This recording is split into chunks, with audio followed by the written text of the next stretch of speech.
ایک شکاری صبح سے جنگل میں گھوم رہا تھا۔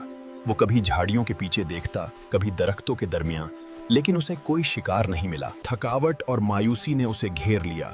چنانچہ وہ تھوڑی دیر آرام کرنے کے لیے ایک گھنے درخت کے نیچے بیٹھ گیا۔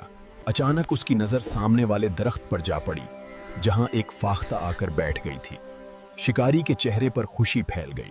اس نے دل ہی دل میں کہا، میرا رب میری بے بسی دیکھ رہا تھا، اسی نے خود میرا شکار میرے پاس بھیج دیا ہے۔ اس نے فوراً اپنی غلیل نکالی، اس میں ایک چھوٹا سا پتھر رکھا اور نشانہ باندھ لیا۔ پتھر فاختہ کو جا لگا۔ وہ شدید زخمی ہو کر پھڑ پھڑاتی ہوئی زمین پر آ گری اور شکاری دھیرے دھیرے اس کی طرف بڑھنے لگا۔ شکاری نے اپنی جیب سے چاقو نکالا اور فاختہ کو ذبح کرنے ہی والا تھا کہ فاختہ کمزور آواز میں بولی، لیکن اللہ نے تمہیں ظلم کرنے، حد سے بڑھنے اور بلا وجہ کسی کی جان لینے سے منع کیا ہے۔ اے انسان، میں جانتی ہوں کہ اللہ تعالیٰ نے یہ دنیا تمہارے لیے پیدا کی ہے، مگر اس نے تمہیں اگر انسان نافرمانی کرے تو وہ اللہ کی پکڑ سے نہیں بچ سکتا۔ یہ سن کر شکاری رک گیا۔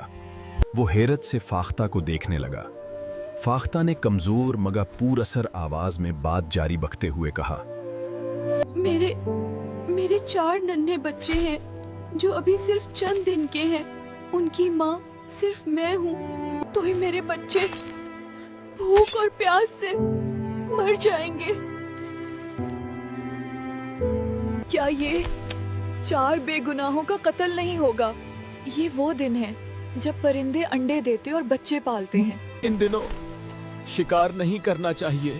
میں نے تمہیں تکلیف دی، یہ بہت بڑی غلطی تھی۔ اے فاختہ، تم نے میری آنکھیں کھول دی ہیں، میں تمہیں نہیں ماروں گا، پہلے تمہارا علاج کرتا ہوں۔ اس نے فاختہ کے زخم پر مرہم لگایا، اسے دانہ اور پانی دیا۔